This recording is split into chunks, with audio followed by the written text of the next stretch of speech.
My guest today is not only a very dear friend that my wife, Carol Joy, and I have known for many years, but she is an insanely successful real estate investor. She has raised millions and millions of private money. In fact, she's got a big problem today. She's got more private money than she even knows what to do with.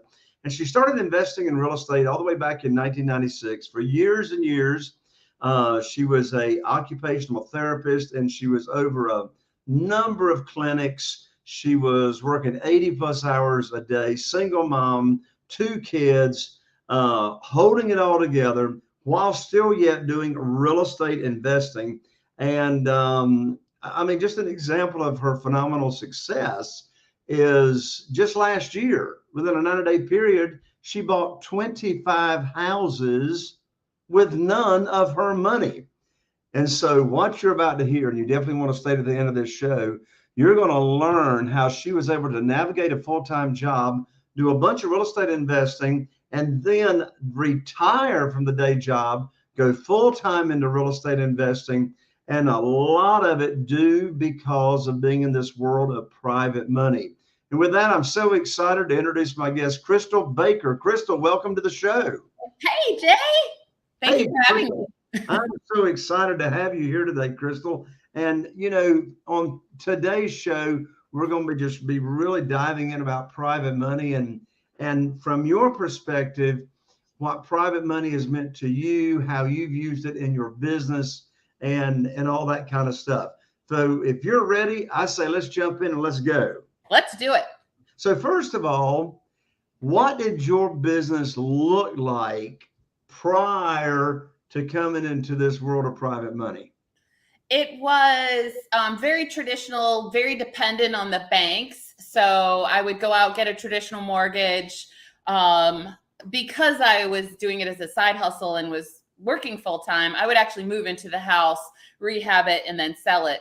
But all the legwork was in getting through the process of getting a loan from the bank, all the things tied to that. And then obviously being able to get my offers accepted, because clearly it takes a little longer when you're working with the bank. It's not like working with private money at all. So very, very, very different. Yeah. And prior to private money, in addition to working with traditional banks, you also did what was called some terms deals, right? I did a minimal amount before coming into private money. Yes. Yeah. I had a couple under my belt when we started this adventure. Right. And so, what's your definition of a terms deal, buying on terms? It's when I don't need to bring money to the table. The financing is either existing financing that may be in place for the seller and or offered by the seller as in owner financing. Of course, lease options fall into that as well, but I don't typically use those as part of my terms, but they would fall under that umbrella. Yeah. So, in your journey, what was it, or at what point did you decide, in other words, that like enough is enough, and that what you were doing just wasn't working and wasn't getting you to where you wanted to get? I guess because my story is that there was actually a transition period where I realized that I needed to do something different. So I couldn't live the lifestyle I was living anymore. It was just exhausting. I wasn't raising my kids. The daycare was raising them. And so I had started on this adventure of trying to figure out a different way to do things and navigate the real estate investing space post 2008. But in addition, that I guess it wasn't that long into it, probably only about 3 to 6 months into that adventure, did I realize that without the private money, without, having alternate means of funding deals, that there were deals I was missing out on. So it didn't take long to figure it out. It just took me a little longer to get myself to where I needed to be to go ahead and pursue that. But once I realized and then got connected, I actually attended the event and started down that journey of private money. But it was very evident that it wasn't going to work in the traditional means that I was using. Yeah. So how did you get started in even using private money? I went to a training, and you actually were speaking at the training. So I tried to run you down in the hallway before getting on the elevator. I tend to be a fast walker, just like I'm a fast talker, to move along quickly. So I literally knocked him over, not down, but knocked into him. And we rode the elevator together. He spoke at the event there shortly after. It was very kind and delightful in the elevator. Had no idea who was going to be the next speaker, but was slightly embarrassed, or more than slightly. But what I heard you say meant so much. It made so much sense to me. I thought, how in the world can I continue forward if I don't pursue this? So it was at that point that I really realized, okay, this is it. This is where I need to go. So I actually heard it from you. Yeah. So this was some years ago, but what was it that you heard about private money that just really gave you that aha moment of, yeah, I got to get in this world of private money? What was it that struck a chord with you that turned on the light bulb? I think there were a couple of things. The primary was when you asked the question, are you missing out on deals? And the answer is, well, yeah. Not everybody, and we know this, a very small percentage of people, and I'm a great converter, I think, compared to the general public, but still, there's not, it's not as if the majority are going to accept a terms option. They're going to look at that and go, well, that's not really what I want. They want cash.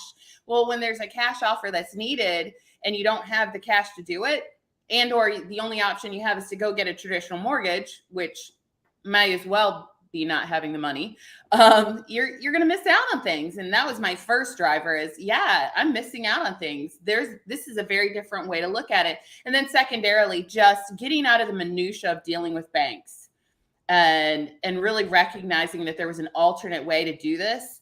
And then finally, knowing that I could help people that were in my network, that are in my community, blew my mind. The idea of being able to help someone that they can get their money working for them just was like, that was such an aha moment. So I'd say really between those three things, that was what really did it for me.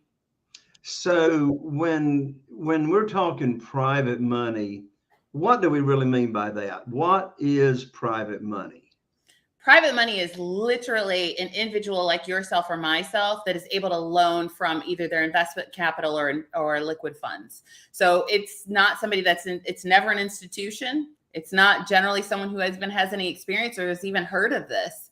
It's typically someone who's just an individual person that has capital that isn't making them a high rate of return safely and securely. So what do you like about private money? You said you were just really done with, traditional banks and institutions. Why do you like private money better than traditional banks? Gosh, that's a list, but one, it moves quickly, right? Two, there's not a qualifying process. So I'm not sitting around with this person sending back and forth, hundreds of documents and trying to come up with all this information. And it's literally the key information that they need, and we're ready to go. It's just the fact that I am not giving the money to a bank, to an institution who's already large and already, I hate to be like negative, but taking advantage of people, when I can give it to somebody who really could use it. Somebody that, my gosh, it can change their life, their retirement years. It may mean that they could send their kiddo to college without the burdens of loans. I mean, so there's just so many aspects to it that are really phenomenal. But just and the rates of return and the program is set by me. Banks don't set my program. My lenders don't set my program. It's my program. I share that with them, and it gives them all the things that they need, but I'm setting it up. So that's really important to me. So I think I'm hearing you say that private money really puts you in the driver's seat of your business, gives you so much more control. You mentioned a moment ago that things move so much quicker. What do you mean by that? Things move so much quicker. I mean that rather than trying to get a traditional mortgage, wherein it literally is back and forth, and I mean sometimes can take months depending on what they're missing or what they need. I literally, once my title work is done, I just have to tell the lender, and it depends if it's in a self-directed IRA or if it's a liquid capital, but essentially they just need to see the notes. So the promissory note, deed of trust, wire the funds, and we're good to go. So depending on how long your title work takes, you're ready to move within a couple of days, 24 to 48 hours. That's it. So realistically, how fast can you close a real estate deal using private money versus 45 days or a month or 2 months? 7 days, realistically. That gives time for everybody to get their pieces, parts done. Obviously, the attorney's office, the title company, and then get the notes out and the wires done. That's it.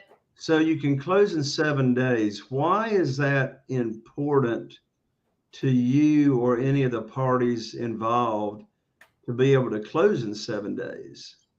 Yeah, so typically when someone is in a position where they're having to sell, and we deal, you and I and other investors we work with, we deal a lot with people that are in crisis.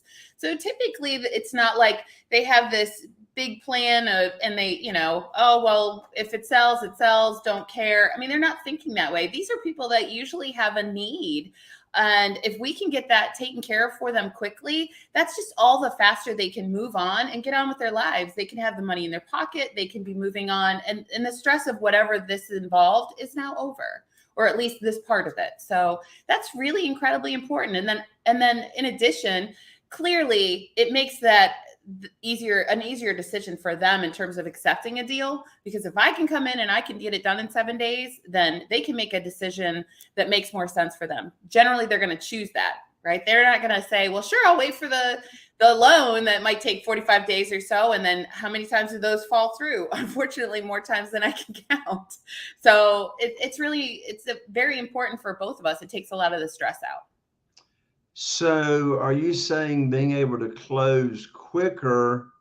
First of all, do you get more offers accepted by being able to offer to close quickly?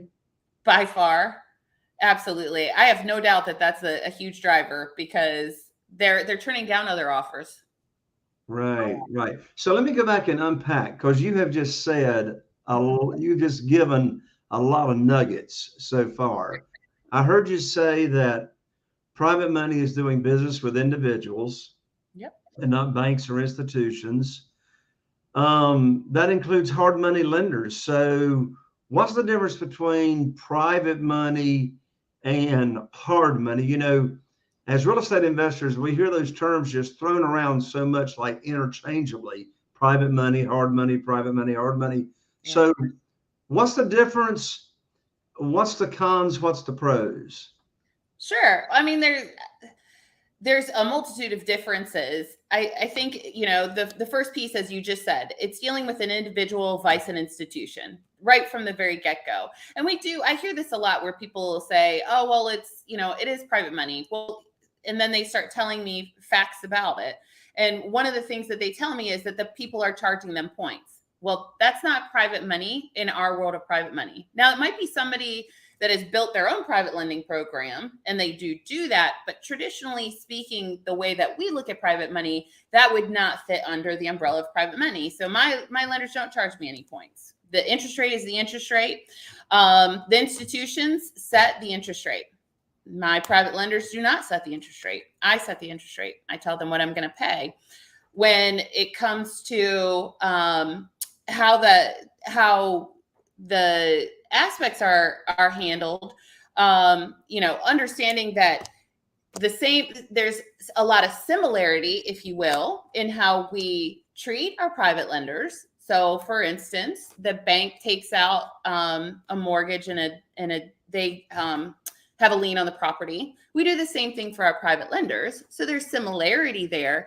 It's just that we use that as a means to secure their funds and give them that equity cushion. And then honestly, and I'm sure that I could go on a laundry list. You should have asked me, I would have written my whole list down. But from dealing in this space so long, the terms that are set are the terms that we set, not the terms that an institution sets. So for instance, how long are we going to borrow the funds? Do we have the opportunity to recollateralize the funds? What does it take to do that? With our private lender, it literally takes, hey, well, and no appraisal is required by my private lender. So it takes me saying, hey, this is the CMA or R after repaired value from my realtor, and this is your equity cushion. This is how much I need to borrow.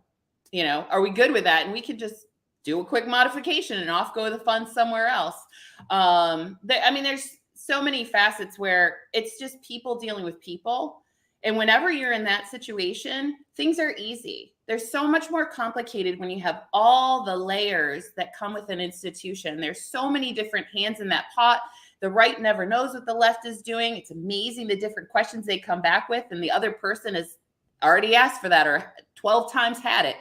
That just doesn't happen in private money. It's a person. It's an interaction between us. And it's a method by which to create win-win-win situations. Crystal, the conversation and the information you're sharing is so foreign to so many real estate investors. So let's give a gift away right now. Perfect. I'm so excited. I just finished writing the brand new private money guide that Crystal's talking about, where you set the rules, you decide on what the interest rate's going to be. And this private money guide that you can download absolutely for free is called 7 Reasons Why Private Money Will Skyrocket Your Real Estate Business and Help You Build Incredible Wealth. So if you want to take control of your real estate investing business, have all the cash that you need for all the cash offers, then you can download this private money guide to get you on the fast track. Whether you're brand new, a wholesaler, you want to stay in some deals, or you're a seasoned real estate investor, you can download this absolutely for free at www.jayconner.com/money guide. That's Jay Conner with an ER, Jay Conner, JayConner.com/money guide. Download that right after the show and get on your fast track to private money. So, Crystal, here's one thing that I know is a popular question. And the reason that this world of private money is just so foreign to, well, most people walking around. You said a moment ago that it's completely unlike borrowing money from the banks. When you were borrowing money from the banks or hard money lenders, they made the rules. In this world, you said you make the rules, you set the rate, you set the length of the note. Well, how in the world does that work with an individual that would agree to do that? In other words, where do you go to find individuals that would do this kind of deal, allow you to set the term, you set the rate, and all that? Where do you find these people, and who would agree to do that? So you and I use the term warm market. And what we mean by that is these are individuals that know and trust us. And that's really where you start. So you don't have to, for all intent and purposes, you don't have to go anywhere. You're talking to people that you talk to on a day-to-day basis, friends, family members, those people in the community that you're close with, people that you network with, that you have a relationship with. So anyone that you have a relationship with is a potential private lender. If they have funds that they're not happy with the rate of return and or aren't getting the kind of security that they need, they have an opportunity to invest with you. So you're not going anywhere. I think people have this perception that you have to go find people. The people are sitting right in your community. They're sitting at your table with you, if you will. And so it's offering that opportunity. And like you and I have spoken about many, many times, is this is a gift. As you said, most people don't know that this exists. So to be able to share this, it takes nothing, because it's just like sharing that you had the best meal ever. You're not going to go hide it. So when we have an opportunity like this to share with people, we're going to share with the people that are close to us, because we want them to be able to benefit from what it is that we know. Absolutely. I got a question for you, Crystal, that I've never asked you. Here's the question. I want to know, what did it feel like? How did you feel when you were able to break through, finally realize that private money was the thing that you were missing in your business? It's freeing, right? So I think, the gift that any of us have is freedom to choose to do whatever. And I feel like the greatest gift is time. And so being able to implement something like this that can change your life it's amazing. It just opens up a whole new world of possibilities. There's so many things that you think of that you can do that just didn't occur to you before, because before it was push, push, push, fight through this, try to get that, try to shift this that way. And I'm a creative brain, so I love that to a certain degree. But when it comes to points where you can't help people, it hurts. And it also affects you and your business and being able to support my family. As we all know, I have 2 little people that I take care of by myself. So just really a beautiful experience of just that freedom that you just can't experience otherwise, because you don't have that many choices. This opens up all the possibilities. So when you first started raising private money, did you initially, and maybe you did and maybe you did you initially feel like that you were chasing people, trying to sell people on an idea, or did you start right out the gate of, I'm just going to teach them what this is all about? So I wish I had been evolved enough to say that it was easy and I just felt that way. And I didn't second guess it, but that would be untrue. And to me, it's really important that other people understand that it wasn't that easy for me, because if you've ever experienced this or you're looking to do this, you may have that same feeling. So I want to be transparent and say, I struggled in the beginning because I really did feel like, and I'll tell you why. It was because I had a need. I needed private money. And so I was thinking about myself and what did I need to make happen in order to take this next step in my life and in my business and move forward. And it was recognizing that I had a gift to give to someone else, that there was a service, that I stopped feeling like I was chasing or begging. And I would say that I didn't really ever do that, but the perception was there for me. So being able to release that and say, oh my goodness, I'm just sharing like the most amazing information and an opportunity that others just won't have.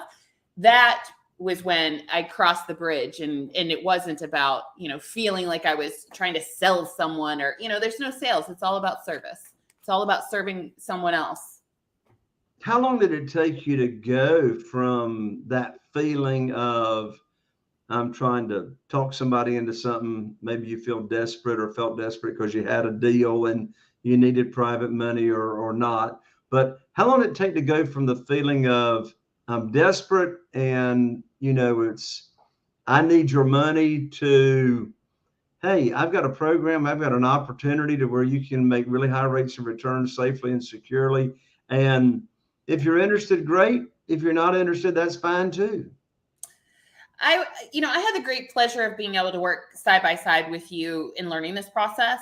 So that was truly a gift to me, in that we had a session where we talked about some of those things that were, a struggle, right? With overcoming the mindset of it and really getting to a better space. So it took me about 3 months. So I spent about 3 months sort of cycling in that space, struggling internally. It was starting to reflect externally, not wanting to take action and things like that. And really taking ownership and flipping the script and recognizing I can just bring my servant's heart to this. I don't have to need anything, because this is such an opportunity. What's the downside? I'm not asking someone to go sign up for, some pyramid scheme that I know they're going to get taken advantage. I know that I'm putting people in the best position possible. And I share that in that one of my early private lenders was my parents.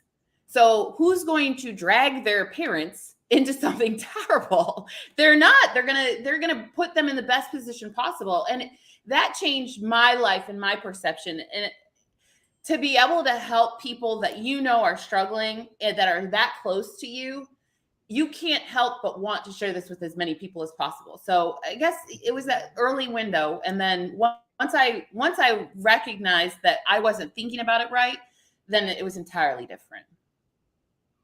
You mentioned a moment ago that you view in talking with new potential private lenders that you really have a gift for them. And explain that a little bit more. Go a little bit deeper. How is it that private money or offering an opportunity for someone to be your private lender, how is it that that is a gift for them? So I'm going to go ahead and use an example because I think that best illustrates what I'm trying to share. And that is, when I learned about this, I went and I started talking to the people that I knew, and I shared it with my family. And my dad went through at a place that was near his retirement, went through the crisis that was in 2008. And so he had basically everything tied up in his 401k. And he had lost a ton, and he'd worked so very hard. My dad was a journeyman's machinist, and he literally taught me the gift of you work for every dollar. That's what you do. And when more is required, you do the more. And he went through all of that. And now he's at a place where he's facing retirement and decided he had to work longer in order to do that. And then ultimately finally made the decision to retire. But they weren't in the position where they had expected to be. So we talked about it, and he said, well, kiddo, what do you think? What do you think I can do? Because I'd like to do this.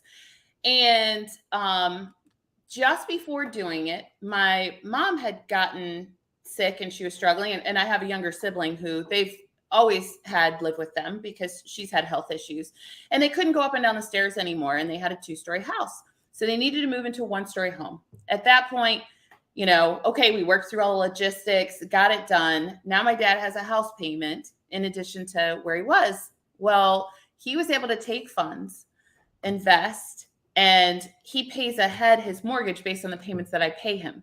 So one, he maintains the pride that, my dad's a prideful man. He grew up in an era where, you certainly don't ask anyone for anything.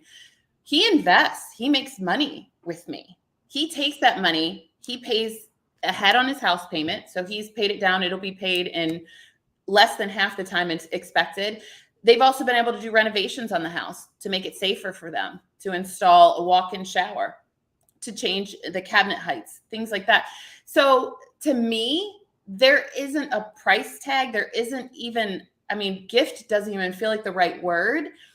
They can go out to dinner every week now because they want to. I want that for them. What a blessing. They don't have to spend every last dime and pinch every penny and worry that they won't make it to the next paycheck. They have a life that, gosh, I know that's what they had dreamed of, but wasn't looking like it was possible. And now they have that.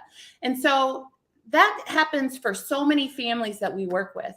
Not just my parents, not just people that, not just my family, but my friends or people that I've met through friends or through networking. It's changed their lives. The way that the things were, the complexion of things look completely different. So to me, yes, that's a gift. I know that they wouldn't be able to do that otherwise.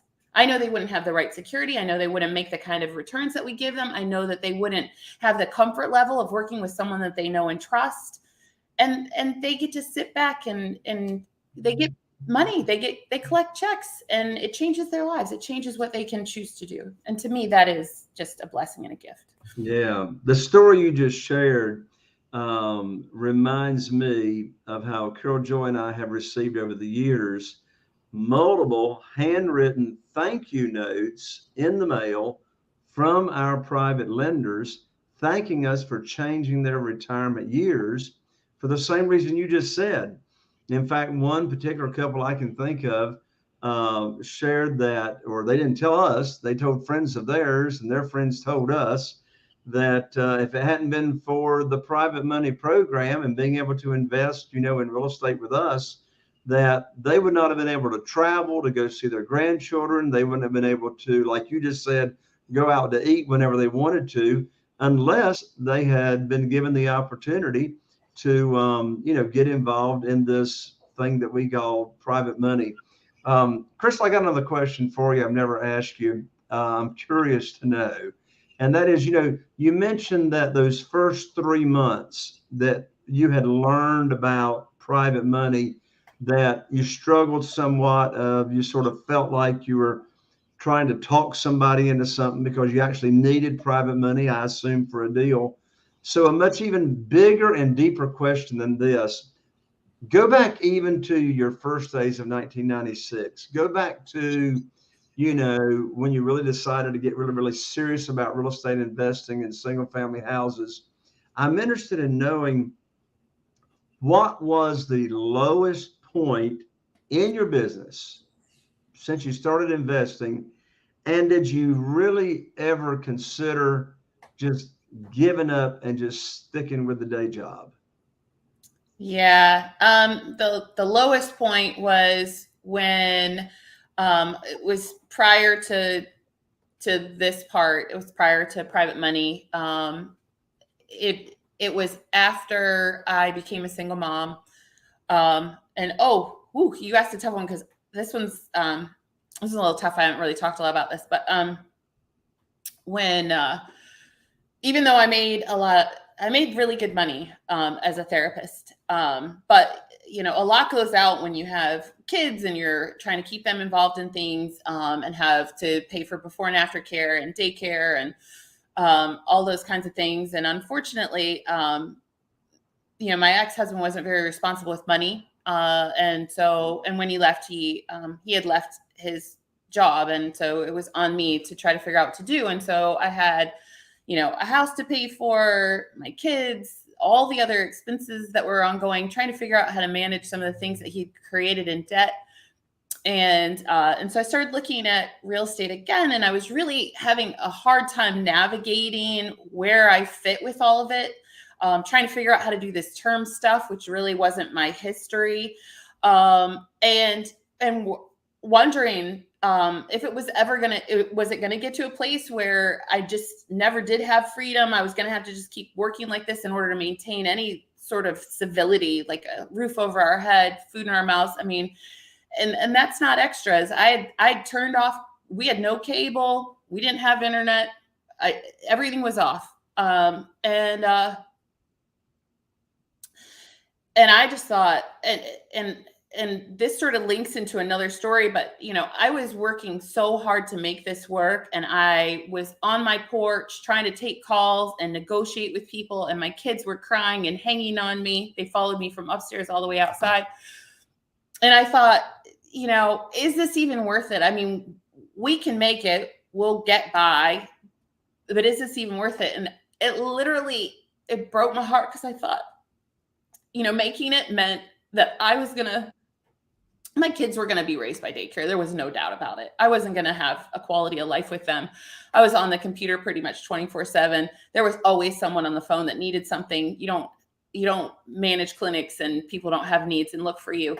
And that was the moment where I was like, I've got to figure out a different way to make this work that has some ease to it, that's going to make this move forward. Because I was definitely questioning the possibility. I mean, anybody that's tried to negotiate and work only in terms knows that it's tough from deal to deal to really work with people and get them to understand and to get them to convert. So yeah, it was tough. Yeah, thank you for sharing that, because a lot of real estate investors that haven't even, gone through the journey yet may be wondering how that goes. Some that are in the journey may be experiencing that. But on the other side of that coin, when I ask you this question, something's going to come to mind just like that. And I want you to answer just the first thing that comes to mind. What was and has been the brightest point in your real estate investing career? Walking away from my career and being able to be 100% whatever I need to be there for my kids, travel, see things we wouldn't have ever seen, spend time together we would never have spent. I homeschool my kids. I get to hang out on a day-to-day basis. I can choose to work from home. I can go to my office. I can work from anywhere in the world if I want. And I do. We go all over. We do so many things. So just the fact that we have this beautiful life and all these experiences, I mean, even the community we get to live in, that's because of what happened. is because I knew how to do it and I could coordinate that, and I had the funds and it was available, that we were able to live where we live, and my kids beg me every day not to move. So That's awesome. Well, if you were starting all over again from scratch, what would you do differently in your business? If I were starting from scratch, and one, I had the great benefit of having heard this information, I would find the money. I would get out, I would get private money, I would learn how to do it. I would hire a coach and do it, because without it, oh my goodness, left to our own devices, it's frightening. But that's what I would do. I would hire somebody who could help teach me the business, and I would start with private money. I would start there. I wouldn't lie to you and say I would give up terms. I love that that's available to me, but I would learn private money first, and I would implement that. And just having that strategy alone would make all the difference in how much easier this business is. There's so much less struggle because there isn't a struggle. You just literally are helping other people, and they're helping you to get your things done, and you're helping the seller to get it purchased in the way that they want to sell. And I mean, so it's easy. So that I would start there. Well, Crystal, I got 2 questions left for you, and I'll let you go. So I'll tell you what both questions are. The next to the last question is, well, when is the best time to be raising private money, and when's the worst time to be raising private money? And the last question is final advice that you want to share. So the best time to be raising private money is when you don't need private money. So, I mean, now, why is that? Because here's the thing is, when you're getting ready you've got something under contract, you're working through a purchase, the last thing you want to be doing is trying to find private money to fund that deal. You want to have private money in the queue so that you can go out, find a deal that fits, get it invested, and keep it moving. You don't want the opposite to be true, because there's not any guarantee at that point, if you've just started, that you'll have it in the amount of time that you need, and or of course to meet the criteria that you've set up, the terms that you said you can meet. So the last thing you want to be is trying to find it when you've already got something under contract and you're trying to get it to a close. Makes a lot of sense. Well, I'm gonna let you leave the final words of advice. So I would say, 1, trust your gut. We don't ever give it enough credit. 2, hire a coach. That's one of the, probably, if I had to say, like, the major basis for my success was getting the right coach in place. And people probably don't even know that are listening to this, but Jay, I actually hired Jay to coach and mentor me in the beginning. And that was a huge difference maker. And I had hired other coaches and mentors. So I'd say get the right coach and mentor, because that makes the difference. And then finally, I would say, lead with love, lead with a servant's heart. Always make sure that when you are doing anything, put that first. Don't worry. The less you worry about yourself, the more you're worried about others, then the less you do have to worry about yourself. Things will come together. There's this beautiful synergy to that. Do that. And investigate this world of private money, because it's so amazing how different it can make your business look. But really lead with love, lead with your heart, because that's what this world needs anyway. But it is the difference between you being successful in this space or struggling. Well, Crystal, thank you so much for not only leading with your heart, but sharing your heart on today's show. I really appreciate it. And no doubt, people want to connect with you and continue the conversation. And you're still a very, very active investor. And someone may have a